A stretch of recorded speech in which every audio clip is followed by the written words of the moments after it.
கழுதைக்கு சிலுவைக்கு சண்டை. என்னன்னா கழுதை கழிச்சா பாரு, நான் தான் அன்னைக்கு எருசலேம்ல இருந்து வரும்போது அவரை என்ன செஞ்சுட்டு வந்தேன், தோல்ல சுமந்துட்டு வந்தேன். எருசலேம் வரைக்கும் கொண்டு வந்து விட்டது நான் தான்.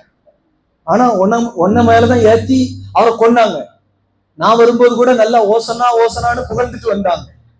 ஆனா இன்னைக்கு என்னைய சாமி ஆக்காம ஒன்ன என்ன ஆக்கிட்டாங்க. எத்தனை பேருக்கு புரியுது? எல்லாரும் கழுத்துல சிலுவை தானே தொங்க போடுறாங்க. கழுதை யாராவது தொங்க போடுறாங்களா? பாவம், நம்ம இந்தியா மக்கள் தான் வீட்டுல 2 கழுதையாவது வச்சிருக்காங்க.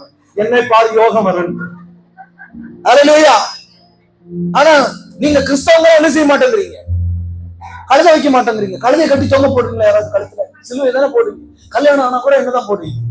சிலுவை போடு. 2 கழுதையை கட்டி தொங்க போடலாம்ல. ஏன்னா நான் தானே ஏற்றி சொல்லு, நான் தான் சுமந்தேன். அப்போ சிலுவை சொல்லிச்சா, சரிதான் சரிதான், நீ அவரை சுமந்துட்டு வந்ததெல்லாம் சரிதான். நீ சிலுவையை சுமந்துட்டு வரும்போது அவருக்கும் இலை தலைகளை போட்டாங்க, உனக்கும் போட்டாங்க. அதுதானா? அப்போ அவருக்கு கிடைச்ச மரியாதை எல்லாம் உனக்கு என்ன செய்தது? ஆனா சிலுவை சுமக்கும் போது அவர் என்ன சுமந்தாரு?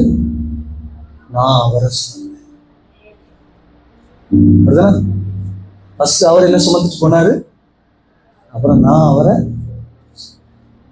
அவரை அடிச்சாங்க. அந்த அடி அவர் மேல மட்டும் இல்லை, என் மேலே. அவர் அடிக்கும் போது அந்த அடியை நான் என்ன செய்ய கூட, அவர் கீழே விழும்போது நானும் விழுந்தேன். சிலுவை தூக்கிட்டு விழுந்தாரு. விழும்போது நானும் என்ன செஞ்சேன், என் மேல படுக்க வச்சாங்க, நான் சுமந்தேன். அவருக்கு ஆணி அடிச்சாங்க, அந்த ஆணி என்னையும் தோணுச்சு. அவரோட மேன்மையை மட்டும்தான் அனுபவிச்சேன், நான் அவரோட பாடு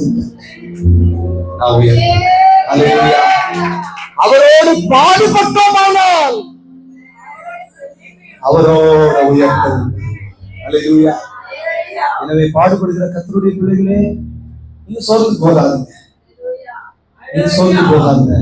அவரோடு கூட நீங்களும் அவருடைய உயிர்த்தெழுதலில் பங்கடைவீர்கள். அவரோடு கூட நீங்களும் உயர்த்தப்படுவீர்கள். நீங்களும் நானும் அவன் பாடுகளின் வழியாய் சென்றால் நீங்களும் நானும் உயர்த்தப்படுவோம். அல்லேலூயா. அப்போ சண்டையில சிலுவை ஜெயிச்சிருச்சு. ஆமென். அல்லேலூயா. சிலுவை ஜெயிச்சிருச்சு. எனக்கு அன்பான கர்த்தருடைய பிள்ளைகளே, பாடுகள் ஜெயிச்சு. ஆமென். சுகபோகமான வாழ்க்கையை விட, நிறைய கனமும் மகிமையும் பெற்று வாழ்ற வாழ்க்கையை விட பாடுகள் ஜெயிச்சிரும்.